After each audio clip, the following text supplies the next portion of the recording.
ಅರ್ಹದ್ ಭಕ್ತಿ. ಅರ್ಹತ್ ಅಂದರೆ ಏನು? ಅರ್ಹತ್ ಅಂದರೆ ಪೂಜ್ಯ. ಪೂಜ್ಯರಲ್ಲಿ ಮಾಡುವಂತಹ ಭಕ್ತಿಗೆ ಅರ್ಹದ್ ಭಕ್ತಿ ಅಂತ ಹೇಳ್ತಾರೆ.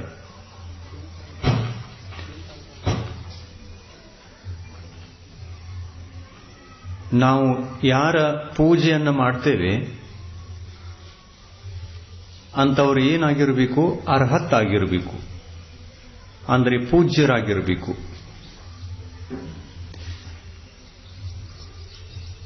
ಪೂಜ್ಯರಿರುವಾಗ ಭಕ್ತಿ ಮಾಡುವಂಥದ್ದು ನಿಜವಾದ ಭಕ್ತಿ ಅಂತ ಅನ್ನಿಸಿಕೊಳ್ತದೆ. ಪೂಜ್ಯತೆ ಇಲ್ಲದಿರುವಾಗ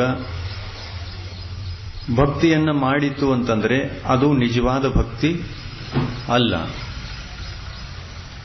ಪೂಜ್ಯರಲ್ಲಿ ಮಾಡುವಂತಹ ಭಕ್ತಿಯೇ ಅರ್ಹದ್ ಭಕ್ತಿ. ಎಲ್ಲಿ ಪೂಜ್ಯತೆ ಇಲ್ಲ ಅಲ್ಲಿ ಮಾಡುವಂತಹ ಭಕ್ತಿ ಅದು ನಿಜವಾದ ಭಕ್ತಿ ಅಲ್ಲ.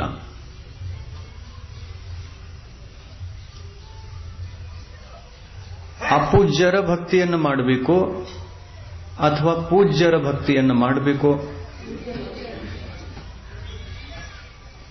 ಇನ್ನು ಪ್ರಶ್ನೆ ಬಂತು, ಪೂಜ್ಯರ ಭಕ್ತಿಯನ್ನು ಮಾಡಬೇಕು ಅಂತಂದ್ರೆ ಅಪೂಜ್ಯರು ಯಾರು? ಆಮೇಲೆ ಅಪೂಜ್ಯರು ಇಂಥವರು ಅಂತಂದ್ರೆ ಪೂಜ್ಯರು ಯಾರು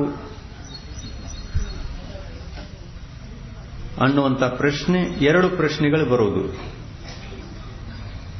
ಪೂಜ್ಯರು ಯಾರು, ಅಪೂಜ್ಯರು ಯಾರು ಅನ್ನುವಂಥ ವಿಷಯ ನಮಗೆ ಗೊತ್ತಿಲ್ಲ ಅಂತಂದ್ರೆ ಕುರುಡ ದಾರಿಯನ್ನ ನಡೀತಾ ಇರುವಾಗ ಕುರುಡನ ದಾರಿಯ ನಡೆದಂತೆ ಸರ್ವಜ್ಞ. ಕುರುಡನು ದಾರಿಯನ್ನು ನಡೆದಂತೆ ಸರ್ವಜ್ಞ. ಕಣ್ಣಿಲ್ಲದ ಮನುಷ್ಯನ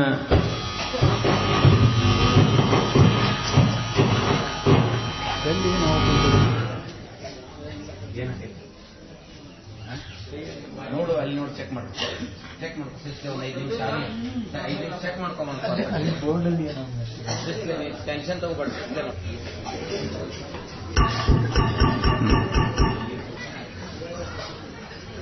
ಪೂಜ್ಯರು ಯಾರು ಮತ್ತು ಅಪೂಜ್ಯರು ಯಾರು ಅನ್ನುವಂತಹ ಜ್ಞಾನ ಭಕ್ತಿಯನ್ನ ಮಾಡತಕ್ಕಂಥ ಮನುಷ್ಯನಿಗೆ ಬೇಕು ಅಥವಾ ಬೇಡ? ಭಕ್ತಿಯನ್ನ ಮಾಡ್ತಾ ಇದ್ದಾನೆ ಅಂತಂದ್ರೆ ಮೊದಲು ಇದರ ಜ್ಞಾನ ಬೇಕು. ಜ್ಞಾನ ಇಲ್ಲದೆ ಭಕ್ತಿಯನ್ನ ಮಾಡೋದು ಅದು ಕುರುಡು ಭಕ್ತಿ. ಭಕ್ತಿ ಎರಡು ಪ್ರಕಾರದ್ದು, ಕಣ್ಣಿದ್ದ ಭಕ್ತಿ, ಕುರುಡ ಭಕ್ತಿ. ಭಕ್ತಿಗೂ ಕಣ್ಣುಗಳಿರಬೇಕು. ಭಕ್ತಿ ಮಾಡುವವರಿಗೂ ಕಣ್ಣುಗಳಿರಬೇಕು. ಭಕ್ತಿ ಮಾಡುವವರಿಗೆ ಕಣ್ಣುಗಳು ಇಲ್ದಿದ್ರೆ ನಡೀತಾರೆ, ಹೊರಗಿನ ಕಣ್ಣು. ಆದರೆ ಒಳಗಿನ ಜ್ಞಾನ ಚಕ್ಷು ಇರಬೇಕು. ಜ್ಞಾನದ ಕಣ್ಣುಗಳು ಇವೆ ಅಂತಂದ್ರೆ ನಾವು ಭಕ್ತಿಯನ್ನ ಸರಿಯಾಗಿ ಮಾಡಬಹುದು.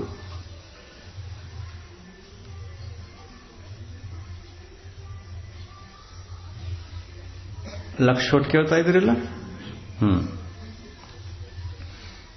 ಕಣ್ಣು, ಭಕ್ತಿಗೆ ಕಣ್ಣು ಬೇಕು.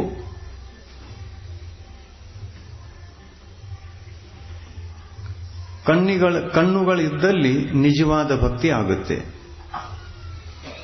ಎಂಥ ಕಣ್ಣು ಬೇಕು? ಜ್ಞಾನದ ಕಣ್ಣುಗಳು ಬೇಕು. ಪೂಜ್ಯರು ಯಾರು? ಪ್ರಶ್ನೆ. ಯಾರಿಗೆ ಪೂಜ್ಯ ಅಂತ ತಿಳ್ಕೊಳ್ಬೇಕು. ಇದಕ್ಕೇನು ಉತ್ತರ?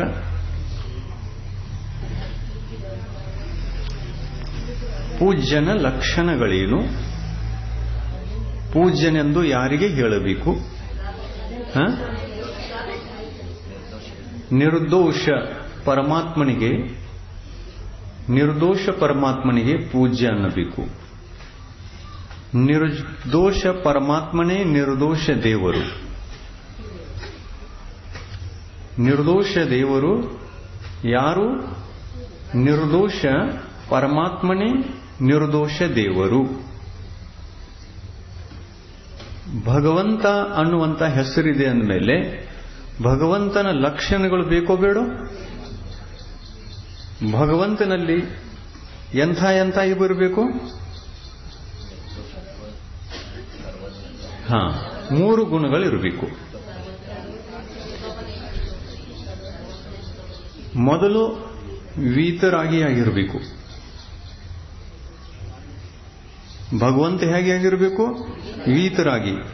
ವೀತರಾಗಿ ಅಂದ ತಕ್ಷಣ ಮೋಹಿನಿ ಕರ್ಮಗಳು ಇರಬಾರದು. ಯಾವುದು ಒಂದೂ ಕೂಡ ಮೋಹಿನಿ ಕರ್ಮದ ಉದಯ ಆ ಪೂಜ್ಯನಲ್ಲಿ ಇರಬಾರದು. ಯಾರ ಪೂಜೆಯನ್ನು ನಾವು ಮಾಡ್ತೀವಲ್ಲ ಅಲ್ಲಿ ಕಷಾಯಗಳಿರಬಾರದು, ಮಿಥ್ಯಾತ್ವ ಇರಬಾರದು, ಚಾರಿತ್ರ ಮೋಹಿನಿಯ ದರ್ಶನ ಮೋಹಿನಿ ಅಂತಕ್ಕಂಥ ಮೋಹಿನಿ ಕರ್ಮಗಳು ಇರಬಾರದು. ಅದನ್ನ ಜಯಿಸಿದವನಾಗಿರಬೇಕು.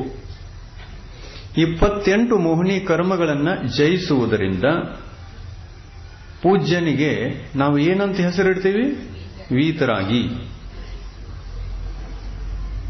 ನಮ್ಮ ಪೂಜ್ಯ ದೇವರು, ನಮ್ಮ ಪೂಜ್ಯ ಪರಮಾತ್ಮ ವೀತರಾಗಿ ಆಗಿರಬೇಕು. ಆಮೇಲೆ ಮತ್ತೆ ಹೇಗೆ ಆಗಿರಬೇಕು? ಸರ್ವಜ್ಞನಾಗಿರಬೇಕು. ಸರ್ವಜ್ಞತ್ವ ಬರಬೇಕು ಅಂತಂದ್ರೆ ಯಾವ ಕರ್ಮಗಳನ್ನು ನಾಶ ಮಾಡಿಕೊಂಡಿರಬೇಕು? ಸರ್ವಜ್ಞತ್ವ ಬರಬೇಕು ಅಂತಂದ್ರೆ ಯಾವ ಕರ್ಮ ನಾಶವಾಗಿರಬೇಕು? ಜ್ಞಾನಾವರಣಿ ಕರ್ಮ. ಮೋಹನೀಯ ಕರ್ಮ ನಾಶವಾಗದೆ ಜ್ಞಾನಾವರಣೀಯ ಕರ್ಮ ನಾಶವಾಗುವುದೇ ಇಲ್ಲ. ಮೊದಲು ಮೋಹಿನಿ ಕರ್ಮವನ್ನು ಜಯಿಸಿರಬೇಕು. ಮೋಹಿನಿ ಕರ್ಮವನ್ನು ಜಯಿಸಿದಂತಹ ಆತ್ಮನಿಗೆ 12ನೆಯ ಗುಣಸ್ಥಾನದಲ್ಲಿ ಹೋದ ನಂತರ ಜ್ಞಾನಾವರಣಿ ಕರ್ಮಗಳು ನಾಶವಾಗಿ ಸರ್ವಜ್ಞತ್ವ ಗುಣ ಪ್ರಕಟವಾಗುತ್ತೆ. ಕ್ರಮ ನೆನಪಿನಲ್ಲಿಟ್ಟುಕೊಳ್ಳಿ. ಕರ್ಮಗಳು ನಾಶವಾಗುವಾಗ ಜ್ಞಾನಾವರಣೀಯ ಕರ್ಮ ಮೊದಲು ನಾಶ ಆಗುಲ್ಲ, ಮೋಹಿನಿ ಕರ್ಮ ಮೊದಲು ನಾಶ ಆಗುತ್ತೆ. ಮೋಹಿನಿ ಕರ್ಮ ನಾಶವಾಯಿತು ಅಂತಂದ್ರೆ ವೀತರಾಗತ್ವ ಪ್ರಕಟ ಆಯಿತು. 12ನೆಯ ಗುಣಸ್ಥಾನದಲ್ಲಿ ಸಂಪೂರ್ಣ ವೀತರಾಗತೆ ಇದೆ. ಆದರೆ ಸರ್ವಜ್ಞತ್ವ ಇನ್ನೂ ಬಂದಿಲ್ಲ. ಸರ್ವಜ್ಞತ್ವ ಬಂದಿಲ್ಲ. ಆದ್ದರಿಂದ ಆ 12ನೇ ಗುಣಸ್ಥಾನದ ಮುನಿಗಳಿಗೆ ನಾವು ಮುನಿ ಅಂತಲೇ ಕರಿತೇವೆ ವಿನಃ ಪೂಜ್ಯ, ಸರ್ವಜ್ಞ, ಭಗವಂತ, ಪರಮಾತ್ಮ ಅನ್ನೋದನ್ನ ಹೆಸರಿಟ್ಟು ಕರೆಯುವುದೇ ಇಲ್ಲ. ವೀತರಾಗತ್ವ ಬಂತು, ಆದರೆ ಏನು ಬಂದಿಲ್ಲ? ಸರ್ವಜ್ಞತ್ವ ಬಂದಿಲ್ಲ. ವೀತರಾಗತ್ವ ಮುನಿಗಳಲ್ಲೂ ಕೂಡ ಇದೆ. 12ನೇ ಗುಣಸ್ಥಾನದ ಮುನಿಗಳು ವೀತರಾಗಿ.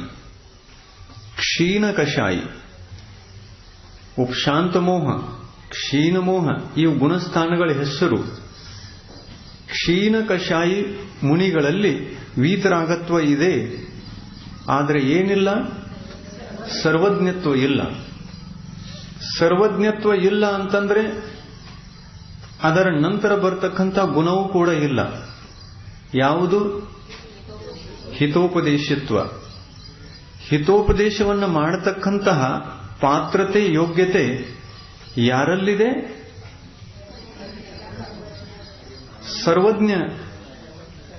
ಸರ್ವಜ್ಞನ ಆತ್ಮನಲ್ಲಿ.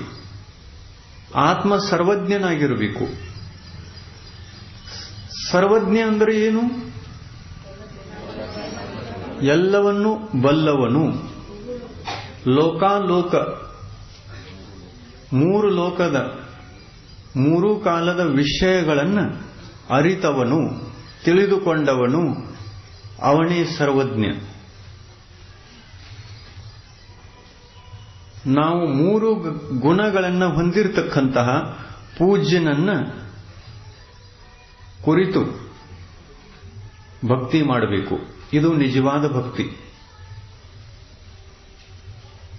ಪೂಜ್ಯನ ನಿರ್ಣಯವಾದ ನಂತರ ಪೂಜ್ಯನಲ್ಲಿ ಮಾಡುವಂತಹ ಭಕ್ತಿ ಸಮೀಚೀನ ಭಕ್ತಿ, ಯಥಾರ್ಥ ಭಕ್ತಿ, ನಿಜವಾದ ಭಕ್ತಿ.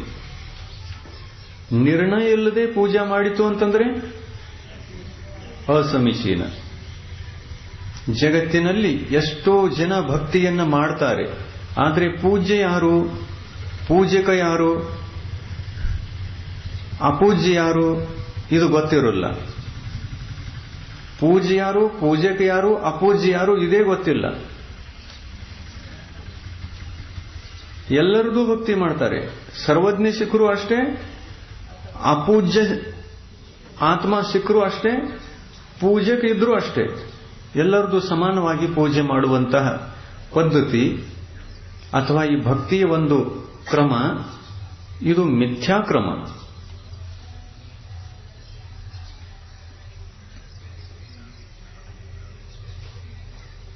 ಭಕ್ತಿ ಮಾಡಿ ಏನು ಅಡ್ಡಿ ಇಲ್ಲ. ಭಕ್ತಿ ಮಾಡಲಿಕ್ಕೆ ಯಾವ ಅಡ್ಡಿನೂ ಇಲ್ಲ, ಮಾಡಬೇಕು. ಭಕ್ತಿಯಿಂದಲೇ ಮುಕ್ತಿ, ಭಕ್ತಿ ಇಲ್ಲದೆ ಮುಕ್ತಿ ಇಲ್ಲ. ಆದರೆ ಭಕ್ತಿ ಮಾಡುವಾಗ ಭಕ್ತನಲ್ಲಿ ಜ್ಞಾನ ಇತ್ತು ಅಂತಂದ್ರೆ ಭುಕ್ತಿಯ ಆಸೆ ಇರೋಲ್ಲ. ಮುಕ್ತಿಯ ಆಸೆ ಇದ್ದಂತಹ ಭಕ್ತನಲ್ಲಿ ಭುಕ್ತಿಯ ಆಸೆ ಇರೋಲ್ಲ. ಭುಕ್ತಿ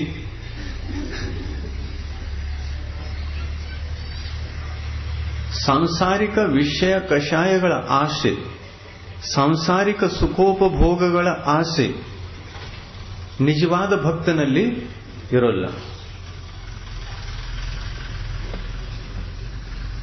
ಅದಕ್ಕೆ ನಮ್ಮ ಭಕ್ತಿ ಹೇಗೆ ಇರಬೇಕು ಅಂತಂದ್ರೆ, ಭಕ್ತಿಯ ದಾರಿಯಲ್ಲಿ ಭಕ್ತನ ಹತ್ತರ ಜ್ಞಾನ ಇರಬೇಕು. ಆ ಜ್ಞಾನದ ಮಾರ್ಗದಲ್ಲಿ ಮನಸ್ಸಿನಲ್ಲಿ ಯಾವುದೇ ಪ್ರಕಾರದ ಆಶೆ ಆಕಾಂಕ್ಷೆಗಳು ಇರಬಾರದು. ಮತ್ತು ನಮ್ಮ ಭಕ್ತಿಯ ಆಧಾರ, ಭಕ್ತಿಯ ಆಲಂಬನೆ ಯಾರಲ್ಲಿಟ್ಟುಕೊಂಡಿದ್ದೇವೆ ಅವರು ಪೂಜ್ಯರಾಗಿರಬೇಕು. ಪೂಜ್ಯರಲ್ಲಿಯ ಭಕ್ತಿ ಇದು ನಿಜವಾದ ಭಕ್ತಿ. ಮಾಡುವಂತಹ ಪದ್ಧತಿಯಲ್ಲಿ ಆಶಾರಹಿತ ಪದ್ಧತಿ ಇರಬೇಕು. ಇದಕ್ಕೆ ನಿಜವಾದ ಅರ್ಹದ್ ಭಕ್ತಿ ಅಂತ ಹೇಳ್ತಾರೆ. ತೀರ್ಥಂಕರ ಪ್ರಕೃತಿಯನ್ನ ಕಟ್ಟಿಕೊಳ್ಳುವಂಥವರು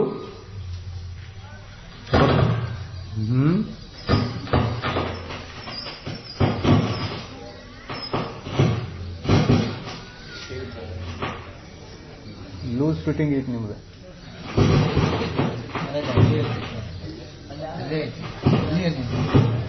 ಅಲ್ಲೇ ನಡ್ಗಾಡ್ತು ಲೂಸ್ ಕನೆಕ್ಷನ್ ಅಲ್ಲೇ.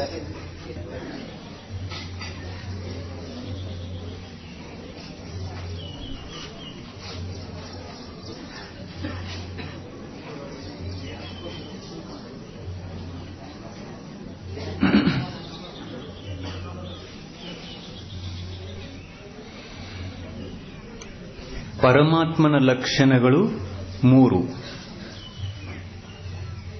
ವೀತರಾಗತ್ವ, ಸರ್ವಜ್ಞತ್ವ ಮತ್ತು ಹಿತೋಪದೇಶಿತ್ವ. ಇವು 3 ಲಕ್ಷಣಗಳು. ವೀತರಾಗತ್ವ ಬರದೆ ಯಾರೂ ಸರ್ವಜ್ಞರಾಗಲಿಕ್ಕೆ ಸಾಧ್ಯವಿಲ್ಲ. ಸರ್ವಜ್ಞತ್ವ ಬರದೆ ಹಿತೋಪದೇಶವನ್ನು ಮಾಡುವಂತಹ ಶಕ್ತಿ ಇರುವುದೇ ಇಲ್ಲ.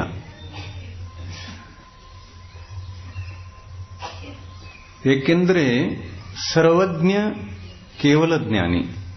ಕೇವಲ ಜ್ಞಾನದ ಮುಖಾಂತರ ಎಲ್ಲ ಲೋಕಾಲೋಕವನ್ನ, ಸಕಲ ತತ್ವಗಳನ್ನ, ಚರಾಚರ ವಸ್ತುಗಳನ್ನ, ಮೂರ್ತಾಮೂರ್ತ ಪದಾರ್ಥಗಳನ್ನ ತಮ್ಮ ಜ್ಞಾನದಲ್ಲಿ ತಿಳಿದುಕೊಳ್ಳದೆ ಉಪದೇಶ ಮಾಡೋದು ಸಾಧ್ಯ ಇಲ್ಲ. ಸರ್ವಜ್ಞರು ಹೇಳಿರತಕ್ಕಂತಹ ವಿಷಯಗಳನ್ನು ತಿಳ್ಕೊಂಡು ಸಾಮಾನ್ಯ ಜನರು ಉಪದೇಶ ಮಾಡ್ತಾರೆ, ಇದು ಮಾತು ಬೇರೆ. ಇದು ಸಾಕ್ಷಾತ್ ಅವರ ಉಪದೇಶ ಅಲ್ಲ. ನಾವು ಯಾವ ಉಪದೇಶದ ವಿಷಯಗಳನ್ನು ನಿಮಗೆ ಕೊಡ್ತೇವೆ ಯಾವ ಉಪದೇಶವನ್ನ ನಾವು ನಿಮಗೆ ಕೊಡ್ತೇವೆ ಇದು ನಮ್ಮದಲ್ಲ, ನಮ್ಮ ಕಂಪನಿಯವ್ರದ್ದು. ನಮ್ಮಲ್ಲೇನು ಮಾಲ್ ಇದೆ ಅದು ನಮ್ಮದಲ್ಲ, ನಮ್ಮ ಕಂಪನಿಯವ್ರದ್ದು. ಕಂಪನಿ ಫ್ಯಾಕ್ಟರಿ ಬೇರೆ ಜಾಗದಲ್ಲಿದೆ. ಆ ಕಂಪನಿ ಮೊದಲಿತ್ತು ಚತುರ್ಥ ಕಾಲದಲ್ಲಿ. ಆ ಕಂಪನಿಯ ಮಾಲ ಅವರು ಹಾಗೆ ಬಿಟ್ಟು ಹೋಗಿದ್ದಾರೆ. ಈ ಮಾಲ ಎಷ್ಟು ಮಾರಿದ್ರೂ ಮುಗಿಯುವಂಥದ್ದಲ್ಲ, ಅಷ್ಟು ಮಾಲಿದೆ. ಈ ಮಾಲ ಹೇಗಿದೆ ಅಂತಂದ್ರೆ, ಈ ಮಾಲ ಯಾವಾಗ ನಾವು ಪ್ಯಾಕಿಂಗ್ ಮಾಡ್ತೇವಲ್ಲ ಆವಾಗ ಏನ್ ಮಾಡ್ಕೋಬೇಡಿ, ಸುಮ್ಮ ಇರ್ಲಿ, ಎಷ್ಟಿದೆ ಅಷ್ಟು ಇರಲಿ. ಎಷ್ಟು ಮಾಲ್ ಇರ್ತದೆ ಒಳಗಡೆಗೆ ನಮ್ಮ ಪಾಕೆಟ್ನಲ್ಲಿ. ಪಾಕೆಟು ಟಾಟಾ, ಮಾಲ್ನು ಟಾಟಾ.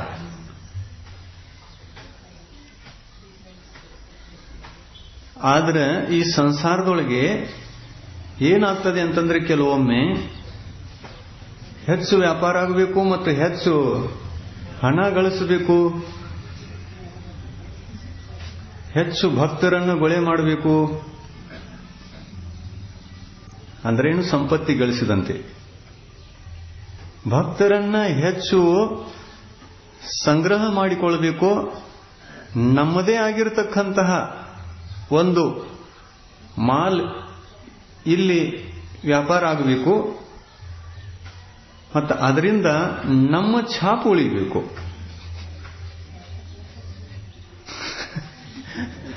ನಮ್ಮ ಛಾಪು ಉಳಿಬೇಕು, ನಮ್ಮ ಅಸ್ತಿತ್ವ ಉಳಿಬೇಕು, ನಮ್ಮ ಪ್ರಭುತ್ವ ಉಳಿಯಬೇಕು ಅನ್ನುವಂಥ ವಿಚಾರ ಬಂದು ನಾವು ನಮ್ಮ ಮಾಲ್ ಅದರೊಳಗೆ ಮಿಕ್ಸ್ ಮಾಡಿದ್ದೇವೆ ಅಂತಂತಂದ್ರೆ ಏನಾಗಬಹುದು?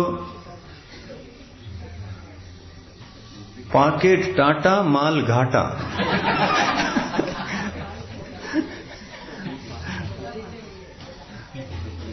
ಮೇಲೆ ಟಾಟಾ ಅಂತ ಬರೆದಿದ್ದಾರೆ, ಆದ್ರ ಒಳಗಡೆಗೆ ಎರಡೂ ಮಿಕ್ಸ್ ಮಾಲ್ ಇದೆ.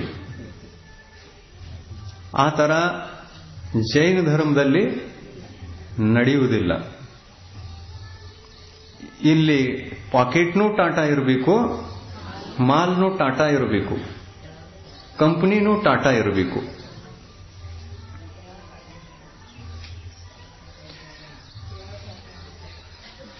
ಇದೆಲ್ಲ ಇಲ್ಲ ಅಂತಂದ್ರೆ ಮಾಲ್ ಖರೀದಿ ಮಾಡಿಕೊಳ್ಳೋರು ಮಾಲ್ ನೋಡಿ ಅವ್ರು ಹೇಳ್ತಾರೆ, ಪಾಕೆಟ್ ಟಾಟಾ, ಮಾಲ್ ಘಾಟಾ, ಬಾಯ್ ಬಾಯ್ ಟಾಟಾ. ನಮ್ಗೇನ್ ಬೇಡಿದು, ಬಾಯ್ ಬಾಯ್ ಟಾಟಾ.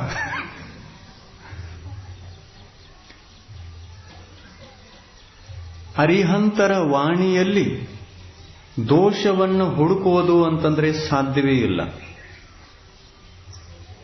ಯಾಕೆಂದ್ರೆ ಅದು ಕೇವಲ ಜ್ಞಾನ. ಮೂರ್ತ ಪದಾರ್ಥಗಳನ್ನು, ಅಮೂರ್ತ ಪದಾರ್ಥಗಳನ್ನು, ರೂಪಿ ಪದಾರ್ಥಗಳನ್ನು, ಅರೂಪಿ ಪದಾರ್ಥಗಳನ್ನು ಸ್ಪಷ್ಟವಾಗಿ, ನಿರ್ದೋಷವಾಗಿ, ನಿರ್ಣೀತ ವಿಷಯದಲ್ಲಿ ನಿರ್ಣಯವನ್ನು ಕೊಡ್ತಕ್ಕಂತಹ ಪರಿಸ್ಥಿತಿಯಲ್ಲಿ ತಿಳಿದುಕೊಳ್ಳತಕ್ಕಂಥ ಜ್ಞಾನ ಅದು. ಕೇವಲ ಜ್ಞಾನದಲ್ಲಿ ಸಾಮರ್ಥ್ಯ ಇದೆ, ಆದರೆ ಉಳಿದ ಜ್ಞಾನಗಳಲ್ಲಿ ಅಂಥ ಒಂದು ಸಾಮರ್ಥ್ಯ ಇಲ್ಲ. ಅದಕ್ಕಾಗಿ ಉಳಿದ ಜ್ಞಾನದವರಿಗೆ ಹಿತೋಪದೇಶಿತ್ವ ಅನ್ನತಕ್ಕಂತಹ ಗುಣ ಇರುವುದೇ ಇಲ್ಲ. ಸರ್ವಜ್ಞತ್ವ ಯಾರಿಗಿರ್ತದೆ ಅಂತಂದ್ರೆ ವೀತರಾಗಿಗಳಿಗೆ. ವೀತರಾಗ ಆಗದೆ ಸರ್ವಜ್ಞತ್ವ ಬರುವುದೇ ಇಲ್ಲ. ಮೋಹಿನಿ ಕರ್ಮಗಳನ್ನು ಜಯಿಸದೇ ಹೊರತು ನಾವು ಅರಿಹಂತರಾಗಲಿಕ್ಕೆ ಸಾಧ್ಯನೂ ಇಲ್ಲ. ಕೇವಲ ಜ್ಞಾನ ಆಗಲಿಕ್ಕೆ ಸಾಧ್ಯನೂ ಇಲ್ಲ. 28 ಮೋಹಿನಿ ಕರ್ಮಗಳು ಯಾವ ಗುಣಸ್ಥಾನದಲ್ಲಿ ನಾಶವಾಗ್ತವೆ ಆ ಗುಣಸ್ಥಾನದಲ್ಲಿ ವೀತರಾಗತ್ವ ಪ್ರಕಟ ಆಗಿದೆ, ಆದರೂ ಕೂಡ ಇನ್ನೂ ಎರಡಕ್ಕಾಗಿ ಕಾಯಬೇಕು. ಅಂತರ್ಮುಹೂರ್ತ ಕಾಲ ಕಾಯಬೇಕು. ಯಾವ ಎರಡಕ್ಕಾಗಿ? ಎರಡು ಗುಣಗಳಿಗಾಗಿ, ಸರ್ವಜ್ಞತ್ವ ಮತ್ತು ಹಿತೋಪದೇಶಿತ್ವ. ನಾವು ಯಾರ ಭಕ್ತಿಯನ್ನು ಮಾಡಬೇಕು ಅಂತಂದ್ರೆ ಈ ಮೂರು ಲಕ್ಷಣಗಳನ್ನು ಹೊಂದಿರತಕ್ಕಂತಹ ಪರಮಾತ್ಮನ ಭಕ್ತಿಯನ್ನ ಮಾಡಬೇಕು. ಅದು ನಿಜವಾದ ಭಕ್ತಿ. ಬೇರೆ ಎದರಲ್ಲಿ ಭಕ್ತಿ ಮಾಡಿತು ಅಂತಂದ್ರೆ ಅದು ಭಕ್ತಿ ಅಲ್ಲ, ಡೂಪ್ಲಿಕೇಟ್ ಭಕ್ತಿ, ನಕಲಿ ಭಕ್ತಿ. ಆಮೇಲೆ ಪಂಚಪರಮಿಷ್ಠಿಗಳ ಭಕ್ತಿಯನ್ನು ಮಾಡುವಾಗ ನಾವು ಮುನಿಗಳ ಭಕ್ತಿಯನ್ನು ಕೂಡ ಮಾಡ್ತೀವಲ್ಲ, ಮಾಡ್ತೀವಿ. ಆಮೇಲೆ ಅದು ಡೂಪ್ಲಿಕೇಟೋ ಅಥವಾ ಅಸಲಿ ಭಕ್ತಿನೋ? ಅದು ಕೂಡ ಅಸಲಿ ಆಗಿರಬೇಕು. ಗುರುಗಳ ಲಕ್ಷಣದಲ್ಲಿ ಪೂಜೆ ಮಾಡಿದರೆ ಏನು ಅಡ್ಡಿ ಇಲ್ಲ. ಗುರುಗಳಲ್ಲಿ ಈ ಮೂರು ಲಕ್ಷಣಗಳು ಇರಲಿಕ್ಕೆ ಸಾಧ್ಯ ಇಲ್ಲ. ಯಾವುವು? ಸರ್ವಜ್ಞತ್ವ, ವೀತರಾಗಿತ್ವ, ಸರ್ವಜ್ಞತ್ವ, ಹಿತೋಪದೇಶಿತ್ವ. ಇವು ಮೂರು ಇರಲಿಕ್ಕೆ ಸಾಧ್ಯ ಇಲ್ಲ. ಗುರುಗಳಲ್ಲಿ ಒಂದಿರ್ತದೆ, ರತ್ನತ್ರಯ, ಮೋಕ್ಷ ಮಾರ್ಗ ಅವರ ಬಳಿಯಲ್ಲಿದೆ. ಸಮ್ಯಕ್ ದರ್ಶನ, ಸಮ್ಯಕ್ ಜ್ಞಾನ, ಸಮ್ಯಕ್ ಚಾರಿತ್ರ. ನಾವು ಗುರುಗಳನ್ನ ಪೂಜಿಸ್ತೇವೆ ಅಂತಂದ್ರೆ ರತ್ನತ್ರಯದ ಕಾರಣದಿಂದ ಪೂಜಿಸ್ತೇವೆ. ಸಂಯಮದ ಕಾರಣದಿಂದ ಗುರುಗಳು ಪೂಜ್ಯ. ಕೇಳ್ತಾ ಇದ್ರಿ ಲಕ್ಷಕೋಟ? ಸಂಯಮದ ಕಾರಣದಿಂದ ಗುರುಗಳು ಪೂಜ್ಯ ಮತ್ತು ಮೂರು ಗುಣಗಳ ಕಾರಣದಿಂದ ಭಗವಂತರು ಪೂಜ್ಯ. ವೀತರಾಗತ್ವ, ಸರ್ವಜ್ಞತ್ವ, ಹಿತೋಪದೇಶಿತ್ವ, ಈ ಮೂರು ಗುಣಗಳಿರುವುದರಿಂದ ಭಗವಂತರು ಪೂಜ್ಯ. ಮತ್ತು ಈ ಮೂರರಲ್ಲಿ ಮುನಿಗಳ ಹತ್ತಿರ ಯಾವುದಿದೆ? ಯಾವುದೂ ಇಲ್ಲ. ಇನ್ನೂ 28 ಮೋಹಿನಿ ಕರ್ಮಗಳನ್ನು ಜಯಿಸಿಲ್ಲ ಅಂದ ಮೇಲೆ ವೀತರಾಗಿ ಹೇಗೆ? ಏಕದೇಶ ವೀತರಾಗಿ ಅಂತ ಹೇಳಬಹುದು ಮುನಿ ಅವಸ್ಥೆಯಲ್ಲಿ ಗುರುಗಳಿಗೆ. ಆದರೆ ಮೋಹಿನಿ ಕರ್ಮಗಳನ್ನು ಕ್ಷಯ ಮಾಡದೆ ಹೊರತು ಸಂಪೂರ್ಣ ವೀತರಾಗತ್ವ ಮುನಿಗಳಲ್ಲಿ ಪ್ರಕಟವಾಗಲಿಕ್ಕೆ ಸಾಧ್ಯವಿಲ್ಲ. ಆದ್ದರಿಂದ ಮುನಿಗಳನ್ನ ಪೂಜಿಸುವಾಗ ನಾವು ಯಾವ ದೃಷ್ಟಿಯಿಂದ ಪೂಜಿಸ್ತೇವೆ ಅಂತಂದ್ರೆ ಸಂಯಮದ ದೃಷ್ಟಿಯಿಂದ. ಎಲ್ಲಿ ಸಂಯಮ ಇದೆಯೋ ಅಲ್ಲಿ ಪೂಜೆಯನ್ನ ಮಾಡಬೇಕು, ಅಲ್ಲಿ ಪೂಜ್ಯತೆ ಇದೆ. ಅಥವಾ ಎಲ್ಲಿ ಕೇವಲ ಜ್ಞಾನವಿದೆಯೋ ಅಲ್ಲಿ ಪೂಜೆಯನ್ನ ಮಾಡಬೇಕು. ಎರಡೇ ಸ್ಥಾನಗಳು ಪೂಜನೀಯ. ಸಂಯಮ ಸ್ಥಾನ ಪೂಜನೀಯ, ಇಲ್ಲ ಅಂತಂದ್ರೆ ಸರ್ವಜ್ಞತ್ವ ಪದ ಪೂಜನೀಯ. ಇವತ್ತು ಯಾವುದರ ಪೂಜೆ ಮಾಡಿದ್ರಿ? ಅರ್ಹತ್ ಭಕ್ತಿ. ಅಂದ್ರೆ ಏನ್ ಪೂಜೆ ಮಾಡಿದ್ರಿ? ಅದ ಪೂಜೆ ಮಾಡುವಾಗ ಇವು ಕಲ್ಪನೆಗೆ ಬಂದಿದ್ದು ಏನೋ ಗುಣಗಳು ಬಂದಿದ್ದು ಅಲ್ಲ. ಇದನ್ನು ಪೂಜೆ ಮಾಡಿದ್ರಿ, ಏನು ಬೇರೆದನ್ನು ಪೂಜೆ ಮಾಡವ್ರೇನು? ದಿಗಂಬರ ಜೈನರಿಗೆ ಪಂಚಪರಮಿಷ್ಠಿಗಳನ್ನ ಬಿಟ್ಟರೆ ಮತ್ಯಾರೂ ಪೂಜನೀಯ ಇಲ್ಲ. ಇದೊಂದು ಗೊತ್ತಾದ್ರೆ ಸಾಕು. ಪಂಚಪರಮಿಷ್ಠಿಗಳನ್ನು ಬಿಟ್ಟರೆ ಇನ್ಯಾವುದೂ ಪೂಜನೀಯ ಇಲ್ಲ. ಪಂಚಪರಮಿಷ್ಠಿಗಳಲ್ಲಿ ಸಂಯಮಿಗಳಿದ್ದಾರೆ ಅಥವಾ ಕೇವಲ ಜ್ಞಾನಿಗಳಿದ್ದಾರೆ. ಇಬ್ಬರು ಇದ್ದಾರಲ್ಲ, ಮತ್ತಾರೇನು ಇದ್ದಾರೇನು? ಎಲ್ಲಿ ಸಂಯಮಿದೆ ಅಲ್ಲಿ ಸಮ್ಯಕ್ ದರ್ಶನ, ಜ್ಞಾನ ಅಂತೂ ಇದ್ದೇ ಇರ್ತದೆ. ರತ್ನತ್ರಯ ಇದೆ. ಸಂಯಮಿಗಳು ಪೂಜನೀಯ ಅಥವಾ ಕೇವಲ ಜ್ಞಾನಿಗಳು ಪೂಜನೀಯ. ಇವರಿಬ್ಬರೇ ಪೂಜನೀಯರು. ಸಂಯಮಿಗಳು ಗುರು ಅಂತ ಅನಿಸ್ಕೊಳ್ತಾರೆ, ಭಗವಂತರಂತ ಅನಿಸ್ಕೊಳ್ತಾರೆ. ಸರ್ವಜ್ಞರು. ಕೇವಲ ಜ್ಞಾನ ಇದ್ದವರು ಭಗವಂತ, ಸಂಯಮ ಇದ್ದವರು ಗುರುಗಳು. ನಾವು ಗುರು ಪದವನ್ನು ಪೂಜಿಸಬೇಕು, ಇಲ್ಲ ಅಂತಂದ್ರೆ ಸರ್ವಜ್ಞ ಪದವನ್ನು ಪೂಜಿಸಬೇಕು. ಎರಡೇ ಪದಗಳು ಪೂಜನೀಯ. ಇನ್ನು ಅರ್ಹಂತ ಭಕ್ತಿಯನ್ನ ನಾವು ಯಾವ ತರ ಮಾಡಬೇಕು ಅಂತಂದ್ರೆ,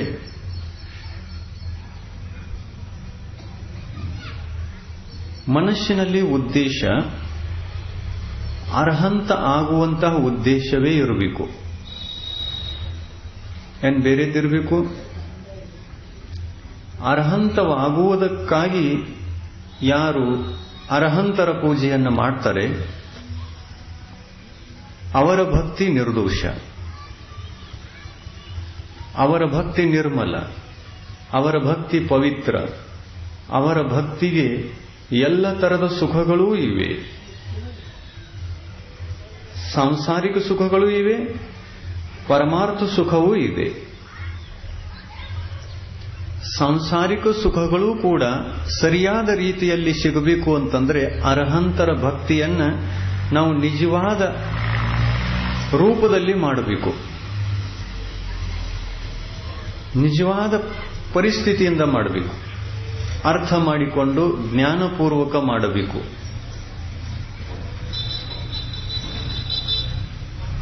ಒಂದು ನದಿ ಹರಿಯುವಾಗ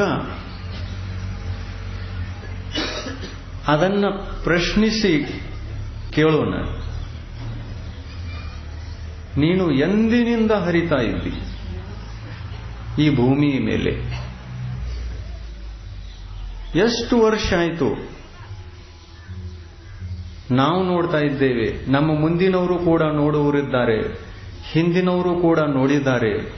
ಯಾರನ್ನು ಕೇಳಿದ್ರು ಕೂಡ ಈ ನದಿ ಎಂದಿನಿಂದ ಇದೆ ಅಂತಂದ್ರೆ ಬಹಳ ಸಮಯದಿಂದ ಇದೆ, ಇದು ನಮಗೂ ಗೊತ್ತಿಲ್ಲ ಎಂದಿನಿಂದ ಹರಿತಾ ಇದೆ. ನದಿಯ ಉತ್ಪತ್ತಿ ಯಾವಾಗಾಯಿತು ನಮಗೂ ಗೊತ್ತಿಲ್ಲ, ಯಾರಿಗೂ ಗೊತ್ತಿಲ್ಲ. ಆದರೆ ಹರಿತಾ ಇದೆ, ನದಿ ಹರಿತಾ ಇದೆ. ಹರಿಯುವ ನದಿಗೆ ನಾವು ಪ್ರಶ್ನೆ ಮಾಡೋಣ, ನೀನು ಹರಿಯುವ ಉದ್ದೇಶ ಏನು ಅಂತ? ಯಾಕೆ ಹರಿತಾ ಇರೋದು? ನದಿ ಅಂತದೆ, ನನಗೆ ಶರಣು ಬೇಕಾಗಿದೆ. ಯಾರಾದರೂ ಒಬ್ಬರು ಶರಣು ಕೊಡಬೇಕು, ನಾನು ಅವರಲ್ಲಿ ಶಾಶ್ವತವಾಗಿ ಉಳಿದುಕೊಳ್ಳಬೇಕು, ನನ್ನ ಕಲ್ಯಾಣವಾಗಬೇಕು, ನನಗೆ ಯಾರಾದರೂ ಶರಣು ಕೊಡಬೇಕು. ಅಲ್ಲ, ಶರಣು ಬೇಕು ಅಂತಂದ್ರೆ ಎಲ್ಲಿಂದ ಹೊರಟಿದ್ದೆಲ್ಲ ಅವ್ರು ಯಾಕೆ ಶರಣು ನಿನಗೆ ಕೊಡಲಿಲ್ಲ ಅಂತ ಕೇಳಬೇಕು ನದಿಗೆ. ನದಿ ಎಲ್ಲಿಂದ ಹೊರಟು ಬಂತು? ಮೂಲದಲ್ಲಿ ನದಿಯ ಪ್ರಾರಂಭ ಅವಸ್ಥೆ ಯಾವುದು? ಯಾವುದು? ತಗ್ಗೋ, ಪರ್ವತೋ, ಭೂಮಿಯೋ? ಯಾವುದು? ಪರ್ವತ. ಮೊದಲು ನದಿ ಪರ್ವತದಿಂದ ಹೊರಡುತ್ತೆ, ನಂತರ ಭೂಮಿಗೆ ಬರ್ತದೆ. ಭೂಮಿಯ ಮೇಲೆ ಹರಿದು ಹರಿದು ಅದು ತಗ್ಗಿನಲ್ಲೂ ಹೋಗ್ತದೆ. ಎಷ್ಟೋ ತಗ್ಗುಗಳು ಕೂಡ ಆ ನದಿಗೆ ಸಿಕ್ಕಿರಬಹುದು ದಾರಿಯಲ್ಲಿ. ಆಮೇಲೆ ಮತ್ತೆ ಹರಿದು ಮುಂದೆ ಬಂತು. ಎಲ್ಲಿ ಬಂತು? ಮತ್ತೊಂದು ನದಿಗೆ ಹೋಗಿ ಕೂಡಿತು. ಒಂದು ನದಿ ಮತ್ತೊಂದು ನದಿಗೆ ಕೂಡ್ತದೆಯಲ್ಲ. ಇಲ್ಲಿ ಈ ಊರಿನಲ್ಲಿ ಯಾವ ನದಿ ಇದೆ? ದೂದ್ಗಂಗಾ.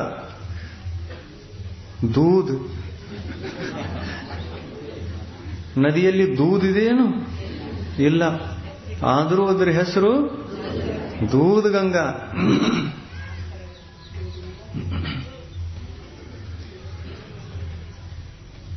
ಈ ದೂದ್ಗಂಗಾ ಎಷ್ಟು ನದಿಗಳಿಂದ ಸೇರಿ ಬಂತು? 2 ನದಿಗಳಿಂದ. ಹಿಂದೆ ಯಾವ ನದಿ ಇತ್ತು? ವೇದಗಂಗಾ. ಇಲ್ಲಿ ಬಂದು ದೂದ್ಗಂಗಾ. ಆ ವೇದಗಂಗಾಕ್ಕಿಂತ ಮೊದಲು ಒಂದು ಯಾವುದಾದ್ರೂ ಸಣ್ಣದು ಮತ್ತೊಂದು ನದಿ ಇರಬಹುದು. ಚಿಕೋತ್ರ. ನೋಡಿ, ನಿಮ್ಗೆಲ್ಲ ಗೊತ್ತಿತ್ತಲ್ಲ. ನಿಮ್ಮ ಕೇವಲ ಜ್ಞಾನದಲ್ಲಿ ಎಲ್ಲ ಗೊತ್ತು.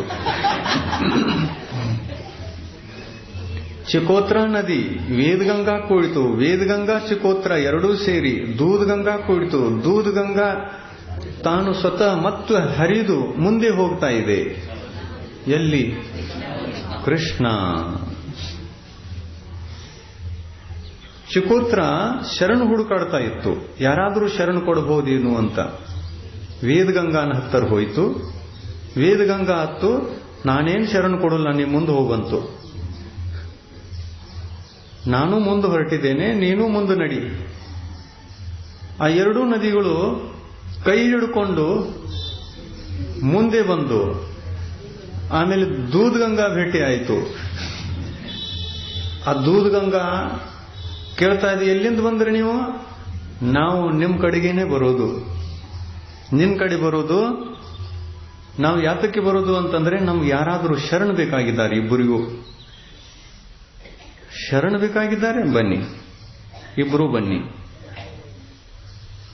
ಶರಣ್ ಕೊಟ್ಟಿತು. ಶಾಶ್ವತ ಶರಣ ಬೇಕೋ ಬೇಡ? ದೂದ್ಗಂಗಾ ನದಿ ಚಿಕ್ಕೋತ್ರ ನದಿಗೆ, ವೇದಗಂಗಾ ನದಿಗೆ ಶಾಶ್ವತ ಶರಣ ಕೊಡಲಿಕ್ಕೆ ಸಾಧ್ಯ ಇದೆ? ಇಲ್ಲ. ಆ ಎರಡಕ್ಕೆ ಶರಣ ಕೊಟ್ಟು ಕೈ ಹಿಡ್ಕೊಂಡು ನಾವೆಲ್ಲರೂ ಕೂಡಿ ಮತ್ತೆ ಮುಂದೆ ಹೋಗೋಣ ನಡ್ರಿ ಶರಣ ಹುಡುಕಾಡಕ. ಮೂರು ನದಿಗಳು ಸೇರಿ ಕೃಷ್ಣಾ ನದಿಗೆ ಸೇರಿಕೊಂಡಾಗ ಕೃಷ್ಣಾ ನದಿಯಲ್ಲಿ ಅಪಾರವಾದ ಜಲರಾಶಿ ಕಂಡು ಬಂತು.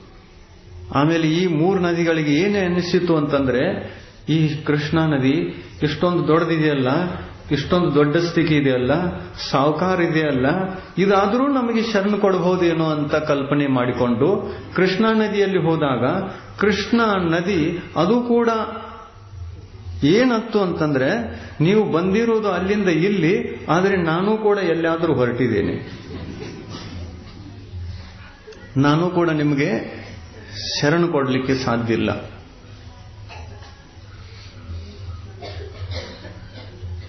ಆಮೇಲೆ ಕೃಷ್ಣ ಏನತ್ತು, ನಡಿ ಎಲ್ಲರೂ ಕೂಡಿ ಹೋಗೋಣ ನಡ್ರಿ, ಮತ್ತೆ ಎಲ್ರಿ ಶರಣ ಹುಡುಕಾಡೋಣ. ಕೃಷ್ಣಾ ನದಿನೂ ಶರಣ ಹುಡುಕಾಡ್ತಾ ಇದೆ, ದೂದ್ಗಂಗಾನೂ ಶರಣ ಹುಡುಕಾಡ್ತಾ ಇದೆ, ಚಿಕೋತ್ರ ನದಿನೂ ಶರಣ ಹುಡುಕಾಡ್ತಾ ಇದೆ, ವೇದಗಂಗಾನೂ ಶರಣ ಹುಡುಕಾಡ್ತಾ ಇದೆ. ಈ ಶರಣ ಹುಡುಕಾಡ್ತಕ್ಕಂಥ ನದಿಗಳು ಕೊನೆಯ ಶರಣ ಯಾರು? ಸಮುದ್ರ. ಸಮುದ್ರವೇ ಶರಣು. ಯಾರಲ್ಲಿ ಕೇವಲ ಜ್ಞಾನ ಇದೆಯೋ ಅವರೇ ಜಗತ್ತಿನ ಎಲ್ಲಾ ಜೀವಿಗಳಿಗೆ ಶರಣು. ಮತ್ತು ಜಗತ್ತಿನ ಎಲ್ಲಾ ಜೀವಿಗಳು ಪೂಜ್ಯಲ್ಲ, ಪೂಜಕ ಅವಸ್ಥೆಯನ್ನು ಹೊಂದಿರುತ್ತವೆ. ಯಾವ ನದಿನೂ ಪೂಜನೀಯ ಅಲ್ಲ. ನೀವು ನದಿ ಪೂಜೆ ಮಾಡಕ್ ಹೋಗ್ತೀರಿ, ಸಮುದ್ರ ಶಿಖರ ಸಮುದ್ರನೂ ಪೂಜೆ ಮಾಡ್ತೀರಿ. ಸಮುದ್ರ ದಡದಲ್ಲಿರ್ತಕ್ಕಂಥವ್ರು ಸಮುದ್ರ ಪೂಜೆಯನ್ನು ಮಾಡ್ತಾರೆ, ನದಿ ಪೂಜೆ ಮಾಡ್ತಾರೆ. ನದಿ ಸಿಕ್ಕವರು ನದಿ ಪೂಜೆಯನ್ನು. ನದಿ ಪೂಜ್ಯ ಅಥವಾ ಸಮುದ್ರ ಪೂಜ್ಯ? ದೊಡ್ಡದು ಯಾವುದು? ಸಮುದ್ರ ದೊಡ್ಡದು. ಸಮುದ್ರದಲ್ಲಿ ಎಲ್ಲಾ ನದಿಗಳು ಬಂದು ಶರಣ ತಾಳೋದು. ಶಾಶ್ವತ ಶರಣವನ್ನು ಕೊಡ್ತಕ್ಕಂತಹ ಶಕ್ತಿ ಸಮುದ್ರಕ್ಕಿದೆ. ಯಾರು ನಮಗೆ ಶಾಶ್ವತ ಶರಣರೋ ಅವರ ಪೂಜೆಯನ್ನು ನಾವು ಮಾಡಬೇಕು. ಚತ್ತಾರಿ ಶರಣಂ ಪವಜ್ಜಾಮಿ, ಅರ್ಹಂತೆ ಶರಣಂ ಪವಜ್ಜಾಮಿ. ಅರ್ಹಂತರು ಶರಣರು. ಸಿದ್ಧೇ ಶರಣಂ ಪವಜ್ಜಾಮಿ, ಸಿದ್ಧರು ಕೂಡ ಶರಣರು. ಸಾಹೂ ಶರಣಂ ಪವಜ್ಜಾಮಿ, ಸಾಧು ಪರಮಿಷ್ಠಿಗಳು ಕೂಡ ಶರಣರು. ಆಮೇಲೆ ಕೇವಲಿ ಪನ್ನತ್ತಂ ಧಮ್ಮಂ ಶರಣಂ ಪವಜ್ಜಾಮಿ. ಕೇವಲಿ ಪನ್ನತ್ತಂ ಧಮ್ಮಂ ಶರಣಂ ಪವಜ್ಜಾಮಿ. ಕೇವಲಿ ಪ್ರಣೀತ ಧರ್ಮವೇ ನಮಗೆ ಶರಣ. ಕೇವಲಿ ಪ್ರಣೀತ, ಕೇವಲಿ ಭಗವಂತರು ಹೇಳಿರತಕ್ಕಂಥದ್ದು, ಅದು ಶರಣ.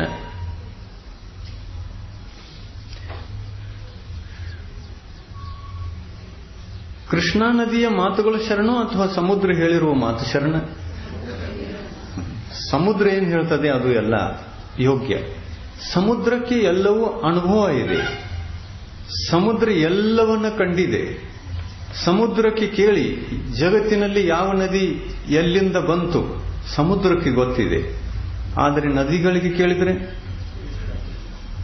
ಹೇ ಕೃಷ್ಣಾ ನದಿ, ಜಗತ್ತಿನ ನದಿಗಳು ಎಲ್ಲಿಂದ ಬಂದು ಸೇರಿಕೊಂಡಿವೆ ಅಂತಂದ್ರೆ ನದಿಗೆ ಗೊತ್ತಿಲ್ಲ. ಆಮೇಲೆ ಯಾವುದೇ ನದಿ ಸಮುದ್ರಕ್ಕೆ ಹೋಗಿ ಸೇರಿಕೊಂಡಾಗ ಅದು ಸಮುದ್ರವಾಯಿತು. ತನ್ನ ಅಸ್ತಿತ್ವವನ್ನು ಕಳೆದುಕೊಳ್ಳದೆ ಸಮುದ್ರ ರೂಪದಲ್ಲಿ ಕನ್ವರ್ಟ್ ಆಯಿತು. ಶರಣು ಇಲ್ಲದೆ ಪೂಜ್ಯತೆ ಇಲ್ಲ. ನಾವು ಶರಣು ಹೋಗಲೇಬೇಕು. ಯಾರ ಶರಣು ಹೋಗಬೇಕು ಅಂತಂದ್ರೆ, ಯಾರು ದೊಡ್ಡವರೋ ಅವರ ಶರಣದಲ್ಲಿ ನಾವು ಇರಬೇಕು, ಅವರ ಶರಣದಲ್ಲಿ ಹೋಗಬೇಕು. ದೊಡ್ಡವರು ಯಾರು? ಕೃಷ್ಣಾ ನದಿ ದೊಡ್ಡದು. ಆ ಶರಣದಲ್ಲಿ ಯಾರು ಹೋಗಬೇಕು? ದೂದ್ಗಂಗಾ, ವೇದಗಂಗಾ ಮತ್ತು ಚಿಕೋತ್ರ, ಈ 3 ನದಿಗಳು ಕೃಷ್ಣಾ ನದಿಗೆ ಶರಣು ಹೋಗಬೇಕು. ಕೃಷ್ಣಾ ನದಿಗೆ ಶರಣು ಹೋಗಲಿಲ್ಲ ಅಂತಂದ್ರೆ ಕಷ್ಟ ಇದೆ. ತನ್ನ ಸ್ವಂತದ ಅಸ್ತಿತ್ವವನ್ನು ಉಳಿಸಿಕೊಂಡು ಅದು ನಿಂತುಕೊಂತು ಅಂತಂದ್ರೆ ವಾಸನೆ ಬರಬಹುದು, ವಾಸನೆ ಬರ್ತದೆ. ಆಮೇಲೆ ನೀರ ಕೊಳಿತದೆ, ನಿಂತಿರುವ ನೀರು ಕೊಳೆಯುತ್ತೆ. ಹರಿಯುವ ನೀರ ಪವಿತ್ರ ಆಗ್ತದೆ. ಹರಿದು ಶರಣವನ್ನು ಪಡೆಯುವಂತಹ ನೀರು ಕೊಳಿಲ್ಲ. ಸಮುದ್ರದ ನೀರಿನಲ್ಲಿ ವಾಸನೆ ಇದೆಯೇನು? ಸಮುದ್ರ ನೀರಿಗೆ ವಾಸನೆ? ಎಲ್ಲಾ ನದಿಗಳು ಹೋಗ್ತಾವಲ್ಲ, ಅನಾದಿ ಕಾಲದಿಂದ ಹಾಗೆ ನಿಂತುಕೊಂಡಿದೆಯಲ್ಲ. ಅಂದ ಮೇಲೆ ಆ ಸಮುದ್ರದ ನೀರಿನಲ್ಲಿ ವಾಸನೆ ಯಾಕಿಲ್ಲ? ಕೊಳತಿಲ್ಲ ಯಾಕದು ನೀರು? ಏನು ಕಾರಣ? ಎಲ್ಲಾ ಕೊಳೆಗಳು, ಜಗತ್ತಿನ ಎಲ್ಲ ಗಟರುಗಳು, ಎಲ್ಲಾ ಫ್ಯಾಕ್ಟರಿಯ ಮಾಲ ಸಮುದ್ರದಲ್ಲಿ ಹೋಗಿ ಸೇರಿದ್ರೂ ಕೂಡ ಸಮುದ್ರದ ನೀರನ್ನು ಮೂಸಿ ನೋಡಿತು ಅಂತಂದ್ರೆ ದುರ್ವಾಸನೆ ಇಲ್ಲ. ಆದರೆ ನದಿಯ ನೀರನ್ನು ನೋಡಿ ವಾಸನೆ ನೋಡಿ, ಕೃಷ್ಣಾ ನದಿ ನೀರನ್ನ ವಾಸನೆ ನೋಡಿ. ಜನ ಇವತ್ತು ಕೃಷ್ಣಾ ನದಿಯ ನೀರನ್ನು ಕುಡಿತಾ ಇಲ್ಲ. ಯಾಕೆ? ಕೆಮಿಕಲ್ ವಾಸನೆ ಬರ್ತಾ ಇದೆ. ಕೃಷ್ಣಾ ನದಿಯಲ್ಲಿ ವಾಸನೆ. ಆಮೇಲೆ ಸಣ್ಣ ಸಣ್ಣ ನದಿಗಳಲ್ಲಿ ಅದು ಫ್ಯಾಕ್ಟರಿ ಮಾಲ್ ಸೇರ್ಕೊಂತು ಅಂತಂದ್ರೆ ಎಷ್ಟು ವಾಸನೆ ಬರೋದು. ನೀರಿನಲ್ಲಿ ಪ್ರದೂಷಣ ಬಹಳ ಇದೆ. ನೀರಿನ ಪ್ರದೂಷಣೆ ಇದೆ ದೋಷ. ಯಾವುದರ ದೋಷ ಅಂತಂದ್ರೆ ಭಕ್ತಿಯ ದೋಷ. ಮನುಷ್ಯ ತಾನು ಭಕ್ತಿಯನ್ನು ಮಾಡುತ್ತಾ ಪರಮಾತ್ಮನ ಶರಣವನ್ನು ಪಡೆಯಲಿಲ್ಲ ಅಂತಂದ್ರೆ, ನಿರ್ದೋಷ ಭಗವಂತನ ಶರಣವನ್ನು ಪಡೆಯದೆ ಭಕ್ತಿಯನ್ನು ಮಾಡಿದ ಅಂತಂದ್ರೆ ಆ ಭಕ್ತಿ ನಿರ್ದೋಷ ಭಕ್ತಿ ಅಲ್ಲ. ಯಾರು ಪೂಜ್ಯರೋ ಅವರ ಭಕ್ತಿಯನ್ನು ಮಾಡಬೇಕು. ಯಾರಲ್ಲಿ ಪೂಜ್ಯತೆ ಇದೆ ಅವರೇ ಭಕ್ತಿಗೆ ಯೋಗ್ಯರು. ಈ ಭಕ್ತಿ ಯಾವ ರೀತಿಯಲ್ಲಿರಬೇಕು, ಹೇಗಿರಬೇಕು ಅನ್ನುವಂಥ ವಿಷಯ ಗೊತ್ತಿದ್ರೆ ಸಾಕು. ಆ ರೂಪದಲ್ಲಿ ನಾವು ಮುಂದೆವರಿಯಬಹುದು. ಭಕ್ತಿಯಲ್ಲಿ ಆಶೆಗಳಿರಬಾರದು, ಇದು ಮುಖ್ಯ. ಸಾಂಸಾರಿಕ ವಿಷಯ ಭೋಗಗಳ ಅಪೇಕ್ಷೆ ಭಕ್ತಿಯಲ್ಲಿ ಇರಬಾರದು. ಭಕ್ತಿ ನಮ್ಮ ವ್ಯವಸಾಯದ ಸಾಧನವಾಗಬಾರದು. ಧರ್ಮ, ಭಕ್ತಿ, ಪೂಜ್ಯರಲ್ಲಿ ಮಾಡತಕ್ಕಂಥ ಭಕ್ತಿ ಇದು ನಮ್ಮ ಸಾಂಸಾರಿಕ ಸುಖದ ಸಾಧನವಾಗಬಾರದು. ಆವಾಗ ಆ ಭಕ್ತಿಯನ್ನ ನಾವು ನಿರ್ದೋಷ ಭಕ್ತಿ ಅಂತ ಹೇಳಬಹುದು. ಅದು ಸಾಂಸಾರಿಕ ಸುಖದ ಸಾಧನ ಆಯಿತು ಅಂತಂದ್ರೆ ಸದೋಷ. ಸಾಂಸಾರಿಕ ಸುಖದ ಸಾಧನೆ ಇಲ್ಲ ಅಂತಂದ್ರೆ ಅದು ನಿರ್ದೋಷ.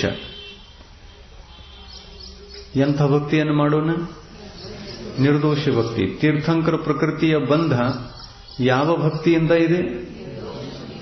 ನಿರ್ದೋಷ ಭಕ್ತಿಯಿಂದ. ನಿರ್ದೋಷ ಭಕ್ತಿಯನ್ನು ಮಾಡುವಂತಹ ಮನುಷ್ಯರಿಗೆ ಸಾಂಸಾರಿಕ ಸುಖ ಸಿಗುಲ್ಲೇನು? ಸಿಗುವುದಿಲ್ಲೇನು, ತನ್ನಿನ ತಾನ ಸಿಗ್ತದೆ. ಜೋಳ ಬಿತ್ತುವಾಗ ನಮ್ಮ ಗುರಿಯಲ್ಲಿ, ಉದ್ದೇಶದಲ್ಲಿ ಜೋಳ ಸಿಗಲಿ ಅನ್ನುವಂಥದ್ದಿರಬೇಕು ಅಥವಾ ಕಣಕಿ ಸಿಗಲಿ ಅಂತದ್ದು ಇರಬೇಕು? ಯಾಕ ಬೀಜ ಬಿತ್ತುವಾಗ ಬೇಡ ಕಣಕಿ ಬೇಕು ಅಂತ ಬಿತ್ತೋದು, ಜೋಳ ಸಿಕ್ಕೋತೇನ?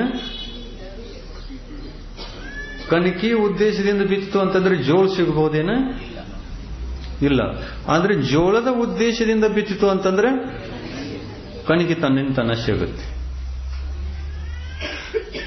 ಕಣಕಿ ಉದ್ದೇಶದಿಂದ ಬಿತ್ತಿತ್ತು ಅಂತಂದ್ರೆ ಕಣಕಿ ಇನ್ನೂ ಹೊಡಿ ಹಾಕಿಲ್ಲ, ಕಣಿಕೆ ಬಂತಲ್ಲ, ಕೊರ್ಕೋಕ್ ಪ್ರಯತ್ನ ಮಾಡ್ತಾನೆ. ಇನ್ನೊಂದು ತಿಂಗಳು ಲೇಟ್ ಮಾಡಿದ ಅಂತಂದ್ರೆ ಜೋಳನೂ ಸಿಗ್ತಿತ್ತು, ಕಣಿಕೆನೂ ಸಿಗ್ತಿತ್ತು. ಕಣ್ಣಿಗೆ ಕಾಣಿದ ತಕ್ಷಣ ಕೊರ್ಕೊಂಡು ಬಿಟ್ಟ. ಎರಡೂ ಸಿಗಬಹುದಾಗಿತ್ತಲ್ಲ. ಮನೆಗೆ ಜೋಳ ಆಗುತ್ತಿತ್ತು, ದನಗಳಿಗೆ ಕಣಿಕೆ ಆಗುತ್ತಿತ್ತು. ಆದ್ರೆ ಜಲ್ದಿ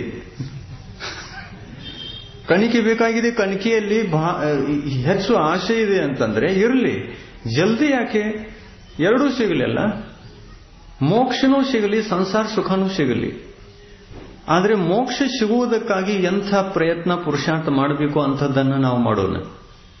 ಮೋಕ್ಷದ ಉದ್ದೇಶದಿಂದ ನಾವು ಭಕ್ತಿ ಭಾವನೆಗಳನ್ನ, ಪೂಜೆಯನ್ನ ಮಾಡಿತು ಅಂತಂದ್ರೆ ಒಂದು ಕಡೆಗೆ ತೀರ್ಥಂಕರ ಪ್ರಕೃತಿ ಕಟ್ಟಿಕೊಳ್ಳತಕ್ಕಂತಹ ಒಂದು ಧಾನ್ಯ ನಮಗೆ ಸಿಕ್ಕಿತು. ಆಮೇಲೆ ಅದರ ಮಧ್ಯದಲ್ಲಿ ಕಣಿಕೆ ಅನಿಸಿಕೊಳ್ಳತಕ್ಕಂತಹ ಸಾಂಸಾರಿಕ ಸುಖಗಳು ಕೂಡ ಸಹಜವಾಗಿ ಸಿಗ್ತವೆ. ಎಕ್ಸ್ಟ್ರಾ ಅದರ ಅಪೇಕ್ಷೆಯನ್ನು ಮಾಡುವಂಥದ್ದು ಅವಶ್ಯಕ ಇದೆಯೇನು? ಸಂಸಾರ ಸುಖದ ಎಕ್ಸ್ಟ್ರಾ ಅಪೇಕ್ಷೆ ಬೇಕಾಗಿಲ್ಲ. ಸಹಜವಾಗಿ ಸಿಗ್ತಕ್ಕಂತಹ ವಸ್ತುವಿನ ಅಪೇಕ್ಷೆ ನಾವು ನಮ್ಮ ಬುದ್ಧಿಪೂರ್ವಕ ಮಾಡಬೇಕಾಗಿದೆಯೇನು? ಬುದ್ಧಿಪೂರ್ವಕ ಮಾಡುವಂತ ಅವಶ್ಯಕತೆ ಇಲ್ಲವೇ ಇಲ್ಲ. ಯಾರು ಮೋಕ್ಷದ ಅಪೇಕ್ಷೆಯನ್ನು ಇಟ್ಟುಕೊಂಡಿರ್ತಾರೆ, ಸಾಂಸಾರಿಕ ಸುಖಗಳೆಲ್ಲ ಅವರಿಗೆ ತನ್ನಿಂತಾನ ಸಿಕ್ಕಿವೆ. ಅನಾದಿ ಕಾಲದಿಂದ ತನ್ನಿಂತಾನೇ ಸಿಕ್ಕಿವೆ, ಬೇಡದೇ ಸಿಕ್ಕಿವೆ. ಏನ್ ಬೇಡುವಾಗ ಸಿಕ್ಕಿವೆ? ಬೇಡದೇನೆ ಸಿಕ್ಕಿವೆ. ಬೇಡಬೇಕೋ ಬೇಡಬಾರದು?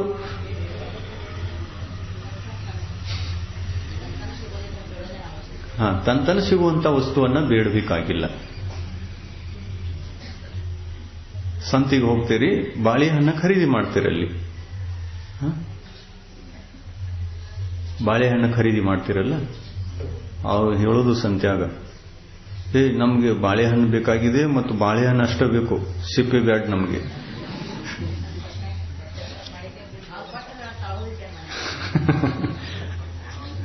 ಕೊಟ್ಟಾರೇನಾರ ಸಿಪ್ಪೆ ತೆಗಿ ತೂಕ ಮಾಡಿಕೊಡು, ಅವ್ರು ಕೊಡಲ್ಲ. ಮತ್ತು ತಗೊಂಡ್ರೂ ಫಾಯ್ದಾ ಇಲ್ಲ. ಯಾಕೆ? ನಾಶ ಆಗುತ್ತೆ. ಅದು ಮನೆಗೆ ತರಿಸ್ ತನಕ ಕರಗಾಗಿಬಿಡುತ್ತೆ.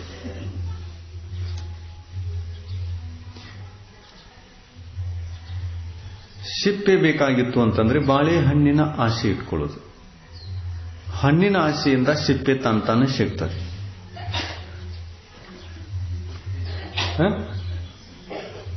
ಕೇವಲ ಸಿಪ್ಪೆ ಆಸೆಯನ್ನೇ ಇಟ್ಕೊಂತಿರ್ತಾರಲ್ಲ, ಅವ್ರು ಯಾರು ಗೊತ್ತಾ?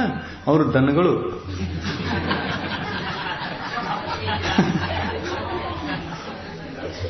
ಕಣಿಕೆ ಬೇಕು ಅನ್ನುವಂಥವ್ರು ಯಾರು? ಸಿಪ್ಪೆ ಬೇಕು. ಸಿಪ್ಪೆ ಆಸೆ ಯಾರಿಗಿರ್ತದೆ? ದನಗಳಿಗೆ.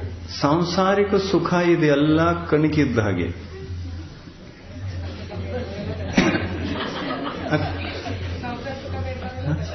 ಸಂಸಾರ ಸುಖ ಬೇಡಿದವರೆಲ್ಲ ದನಗಳ. ಆ ದನಗಳಿಗೆ ವಿವೇಕ ಇರೋಲ್ಲ, ಯಾವ್ದು ಬೇಡಬೇಕು ಯಾವ್ದು ಬೇಡ. ವಿವೇಕ ಇಲ್ಲದಕ್ಕ ಎಲ್ಲ ಇಲ್ಲಿ ಘೋಟಾಳಿ ನಡೆದಿದೆ. ವಿವೇಕ ಇತ್ತು ಅಂತಂದ್ರೆ ಯಾವುದನ್ನು ಬೇಡಬೇಕೋ ಅದನ್ನ ಬೇಡ್ತೀವಿ. ವಿವೇಕ ಇಲ್ಲ ಅಂತಂದ್ರೆ ನಾವು ದನಗಳಿದ್ದ ಹಾಗೆ. ಧರ್ಮ ಯಾವುದರ ಸಾಧನ ಇದ ಗೊತ್ತಿಲ್ಲ. ಧರ್ಮ, ಸ್ವಾಧ್ಯಾಯ, ಪೂಜೆ ಇದೆಲ್ಲ ಯಾವುದರ ಸಾಧನ? ಮೋಕ್ಷದ ಸಾಧನ. ಇದು ಗೊತ್ತಿಲ್ಲಾಗಿತ್ತು ನಮಗೆ. ಗೊತ್ತಿಲ್ಲದಕ್ಕೆ ಏನಾಗಿತ್ತು? ಇದೆಲ್ಲ ಸಂಸಾರ ಸುಖ ಇರಲಿ, ಪರಿವಾರ ಎಲ್ಲ ಬಹಳ ಚಲೋ ನಡೀಲಿ, ಇಂಥ ವಿಚಾರಗಳು ಇದ್ದು ಅಲ್ಲ ಮೊದಲು ಕೇವಲ ಇಂಥವಲ್ಲ. ಆಮೇಲೆ ಇಂಥ ಎಲ್ಲ ಇರೋದಲ್ಲ, ಮತ್ತು ಅದು ಕೂಡ ನಿಜವಾದ ಭಗವಂತರ ಪೂಜಾನೂ ಇರಲಿಲ್ಲ. ಎರಡು ಮಿಕ್ಸ್. ಸಂಸಾರ ಸುಖವನ್ನು ಕೊಡ್ತಕ್ಕಂಥ ದೇವರುಗಳು ಜಾಸ್ತಿ, ಅದರೊಳಗೆ ಯಾವುದು ಒಂದೂ ಕೂಡ ಕೊಡಲ್ಲ. ಆದರೂ ಕೊಡುವಂತ ದೇವರುಗಳು ಸಂಸಾರದಲ್ಲಿ ಜಾಸ್ತಿ ಇವೆ. ಇವೆಲ್ಲ ದೇವತೆಗಳು ಸಂಸಾರ ಸುಖವನ್ನು ಕೊಡ್ತವೆ ಅನ್ನತಕ್ಕಂಥದ್ದನ್ನ ನಾವು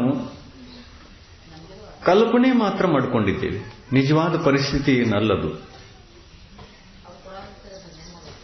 ಅವ್ರು ಕೊಡೋರು ಇರ್ತೀರಂತಂದ್ರೆ ನಾವು ಕೆಲಸ ಅದಕ್ಕೆ ಮಾಡೋದಾಗಿತ್ತು. ದೇವ್ರು ಏನಾದ್ರೂ ಕೊಡ್ತಿತ್ತು ಅಂತಂದ್ರೆ ನಮಗೆ ಪ್ರವಚನ ಮಾಡೋದು ಯಾವ್ದಕ್ಕೆ ಬೇಕಾಗಿತ್ತು? ದೇವ್ರ ನೀನ ಬಾ ಸ್ವಲ್ಪ ಪ್ರವಚನ ಕೊಟ್ಟು ಹೋಗಂದ್ರೆ ಬರ್ಲಾಗ್ತಿತ್ತು. ನಾವು ಬೇಡ್ಕೋಬಹುದಾಗಿತ್ತಲ್ಲ. ದೇವ್ರು ನಮಗ್ ಪ್ರವಚನ ಮಾಡಕ್ ಬರುವತ್ತು, ಜರ ಟೈಮ್ನು ಕಮ್ಮಿ ಬೀಳಾಕೈತಿ, ಟೈಮ್ ಟು ಟೈಮ್ ಬಾ, ಒಂದು ತಾಸು ಪ್ರವಚನ ಕೊಟ್ಟು ಹೋಗು ಅಂತಂದ್ರೆ ನಾವು ಅರ್ಹತ್ ಭಕ್ತಿಯನ್ನು ಮಾಡ್ತೀವಿ. ಅರ್ಹತ್ ಭಕ್ತಿ. ಭಗವಂತ ನಿಮ್ಮ ಪ್ರವಚನವನ್ನು ನಮ್ಗೆ ಕೊಡಕ ಆಗ್ತಾ ಇಲ್ಲ, ಆದ್ರೆ ನೀನು ಭಗವಂತ, ನೀನೇ ದೇವರು. ಒಬ್ರು ಯಾರನ್ನು ಪ್ರವಚನ ಕೊಡುವವರನ್ನು ಕಳಿಸ್ಕೊಡು ಅಂತಂದ್ರೆ ಯಾರನ್ನು ಕಳಿಸ್ಕೊಟ್ಟಾರ? ಅವ್ರ ಅರ್ಹಂತರು ಕಳಿಸ್ಕೊಡ್ಲಿಕ್ಕೆ ಸಾಧ್ಯ ಇಲ್ಲ, ಮತ್ತು ಅನ್ಯ ಯಾವ ದೇವರು ಕೂಡ ಕಳಿಸಿಕೊಡ್ಲಿಕ್ಕೆ ಸಾಧ್ಯ ಇಲ್ಲ.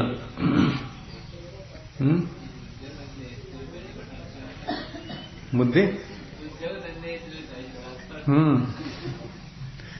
ಅರ್ಹಂತರು ಅನ್ನೋರು ನಾ ಇದಕ್ಕೆ ಹೋಯ್ದೇನೆ ನಿಮ್ಮ ಸಲುವಾಗಿ ಬೇಡಿದೆಲ್ಲ ಕೊಡ್ಕೋತ್ಕೊಂಡೋದು.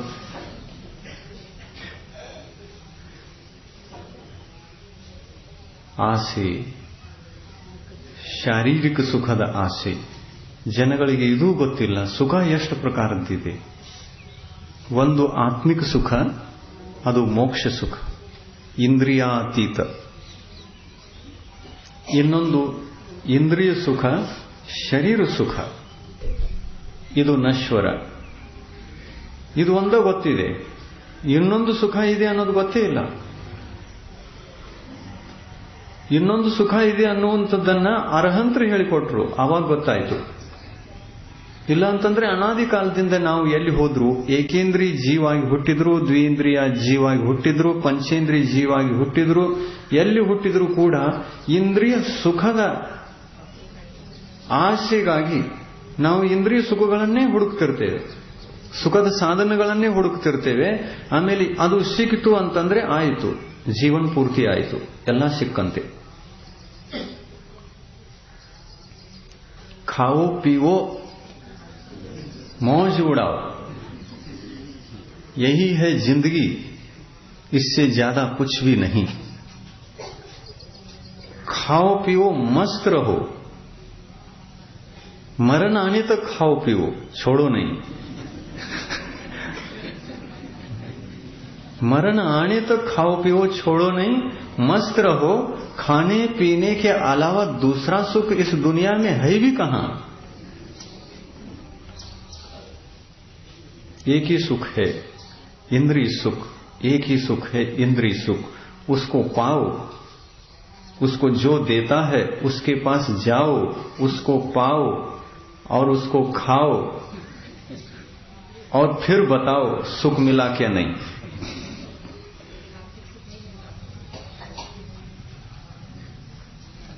ಅನಾದಿ ಕಾಲದಿಂದ ನಮ್ಮೆಲ್ಲರಿಗೆ ಸುಖ ಅಂತಂದ್ರೆ ಗೊತ್ತಿರಲಿಲ್ಲ, ಎಷ್ಟು ಪ್ರಕಾರದ್ದಿದೆ. ಅರ್ಹಂತರು ಹೇಳಿಕೊಟ್ರು, ಪರಿಚಯ ಮಾಡಿಕೊಟ್ರು. ಆತ್ಮ ಸುಖನೂ ಒಂದು ಸುಖ ಇದೆ ಅನ್ನುವಂತಹ ಪರಿಚಯ ಭಗವಂತರು ಮಾಡಿಕೊಟ್ರು. ಅವರು ಮಾಡಿಕೊಟ್ಟದ್ದಕ್ಕೆ ನಮಗೂ ಗೊತ್ತಾಯಿತು. ನಾವು ಇಂದ್ರಿಯ ಸುಖಗಳನ್ನು ಬಿಟ್ಟು ಪಂಚಪರಮಿಷ್ಠಿಗಳ ಮಧ್ಯದಲ್ಲಿ ಬಂದು ಆತ್ಮಿಕ ಸುಖದ ಸಾಧನೆಯನ್ನ ಮಾಡಿಕೊಳ್ತಾ ಇದ್ದೀವಿ. ನಾವು ಯಾವುದನ್ನು ಮಾಡಿಕೊಳ್ತಾ ಇದ್ದೀವಿ ಅದನ್ನು ನಿಮಗೆ ಹೇಳ್ತಾ ಇದ್ದೀವಿ. ನಿಮಗೆ ಯಾವುದು ಬೇಕು? ಆತ್ಮಿಕ ಸುಖ ಬೇಕೋ ಅಥವಾ ಇಂದ್ರಿಯ ಸುಖ ಬೇಕೋ? ಆತ್ಮಿಕ ಸುಖ ಬೇಕು. ಆಮೇಲೆ ಈ ಭಕ್ತಿ ಯಾವ ಸುಖದ ಉದ್ದೇಶದಿಂದ ಮಾಡಬೇಕು? ಅರ್ಹದ್ ಭಕ್ತಿ ಆತ್ಮಿಕ ಸುಖದ ಅಪೇಕ್ಷೆಯಿಂದ ಮಾಡಬೇಕು. ಆತ್ಮಿಕ ಸುಖದ ಅಪೇಕ್ಷೆಯಿಂದ ಮಾಡ್ತಾ ಇದ್ದೀರಿ ಅಂತಂದ್ರೆ ಈ ಭಕ್ತಿ ನಿರ್ದೋಷ, ತೀರ್ಥಂಕರ ಪ್ರಕೃತಿಗೆ ಬಂಧಕ್ಕೆ ಕಾರಣವಾಗಬಹುದು.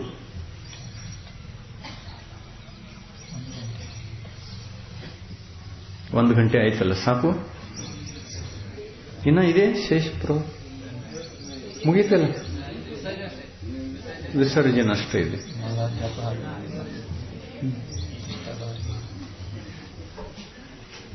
ಅರ್ಹದ್ ಭಕ್ತಿ ಭಾವನೆ ನಿರ್ದೋಷವಾಗಿರಬೇಕು ಅನ್ನುವಂಥ ವಿಷಯವನ್ನ ಇವತ್ತು ತಿಳ್ಕೊಂಡ್ರಿ. ಇನ್ನು ನಿಮ್ಮ ಬದುಕಿನಲ್ಲಿ ನೀವು ಸಂಕಲ್ಪ ತಗೊಳ್ಳಿ. ನಾವು ಯಾವಾಗ ಎಂಥ ಧರ್ಮದ ಪೂಜೆ ಕಾರ್ಯಕ್ರಮ ಏನು ಅನುಷ್ಠಾನ ಮಾಡಿದರೂ ಕೂಡ ನಾವು ಒಂದೇ ಉದ್ದೇಶದಿಂದ ಮಾಡ್ತೇವೆ. ಯಾವ ಉದ್ದೇಶದಿಂದ? ಆತ್ಮಿಕ ಸುಖದ ಉದ್ದೇಶದಿಂದ ಮಾಡ್ತೀವಿ ಅನ್ನುವಂಥ ಸಂಕಲ್ಪ ಮಾಡಿಕೊಳ್ಳಬೇಕು. ಈ ಸಂಕಲ್ಪನ ಶಕ್ತಿಯಿಂದ ನಿಮ್ಮ ಭಕ್ತಿ, ನಿಮ್ಮ ಮಾರ್ಗ, ನಿಮ್ಮ ಪೂಜೆ ಎಲ್ಲವೂ ಕೂಡ ನಿರ್ದೋಷ ಆಗ್ತದೆ ಮತ್ತು ಪುಣ್ಯಾನುಬಂಧಿ ಪುಣ್ಯದ ಆಶ್ರವಾಗಿ ಸಾಂಸಾರಿಕ ಸುಖ ಪ್ಲಸ್ ಆತ್ಮಿಕ ಸುಖ, ಮೋಕ್ಷ ಸುಖ ಎರಡೂ ಸಿಗಲಿಕ್ಕೆ ಸಾಧ್ಯ ಇದೆ. ಅನಾದಿ ಕಾಲದಿಂದ ಎಷ್ಟು ಜನ ತೀರ್ಥಂಕರಾಗಿದ್ದಾರೆ ಅವರೆಲ್ಲರೂ ನಿರ್ದೋಷ ಭಕ್ತಿ ಮಾಡಿದ್ರು. ಆದ್ದರಿಂದ ಅವರಿಗೆ ಎರಡೂ ಪ್ರಕಾರದ ಸುಖ ಸಿಕ್ತು. ಆದರೆ ಸದೋಷ ಭಕ್ತಿ ಮಾಡುವವರಿಗೆ ನೆಟ್ಟಿಗೆ ಯಾವುದೂ ಸಿಗೋಲ್ಲ, ಇದೂ ಸಿಗೋಲ್ಲ, ಅದೂ ಸಿಗೋಲ್ಲ. ಏಕೆಂದ್ರೆ ಈ ಸದೋಷ ಭಕ್ತಿ ಮಾಡುವಾಗ ಪಾಪಾನುಬಂಧಿ ಪುಣ್ಯ ಕರ್ಮ ಕಟ್ಟುತ್ತದೆ. ಅಂದರೆ ಪಾಪ ಕರ್ಮಗಳ ಆಶ್ರವ ಅಧಿಕ, ಪುಣ್ಯ ಕರ್ಮದ ಬಂಧ ಕಡಿಮೆ. ನೀರು ಹೆಚ್ಚು, ಹಾಲು ಕಡಿಮೆ. ಏನು ಉಪಯೋಗದು? ಹಾಲು ಹೆಚ್ಚಿರಬೇಕು, ನೀರು ಅದರೊಳಗೆ ಕಡಿಮೆ ಇರಬೇಕು. ಅಥವಾ ಹಾಲಿರಬೇಕು, ಅದರೊಳಗೆ ನೀರು ಇರಲೇಬಾರದು. ಅದರೊಳಗೆ ನೀರಿಲ್ಲ, ಅದಕ್ಕೆ ಪುಣ್ಯಾನುಬಂಧಿ ಪುಣ್ಯ ಅಂತಾರೆ.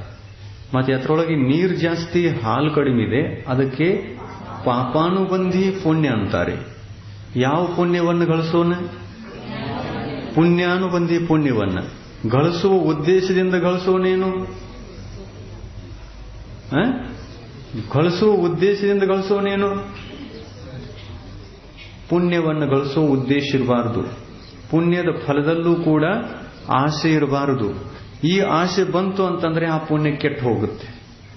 ಆಮೇಲೆ ನೀರು ಜಾಸ್ತಿ, ಹಾಲು ಕಡಿಮೆ, ಆ ಪರಿಸ್ಥಿತಿ ಆಗ್ತದೆ. ಅದಕ್ಕಾಗಿ ನಿರ್ದೋಷ ಭಕ್ತಿಯನ್ನು ಮಾಡುವ ಉದ್ದೇಶದಿಂದ ನಿರ್ದೋಷ ಪೂಜಾ ಕಾರ್ಯಕ್ರಮಗಳು ನೆರವೇರ್ತಾ ಇದ್ದರೆ ಇದು ತೀರ್ಥಂಕರ ಪ್ರಕೃತಿಯನ್ನ ಸಂಸ್ಕಾರ ಹಾಕಿಕೊಳ್ಳಲಿಕ್ಕೆ ನಿಮಿತ್ತ ಆಗ್ತದೆ ಅಂತ ಹೇಳಿ ಪ್ರವಚನವನ್ನು ಮುಗಿಸೋಣ.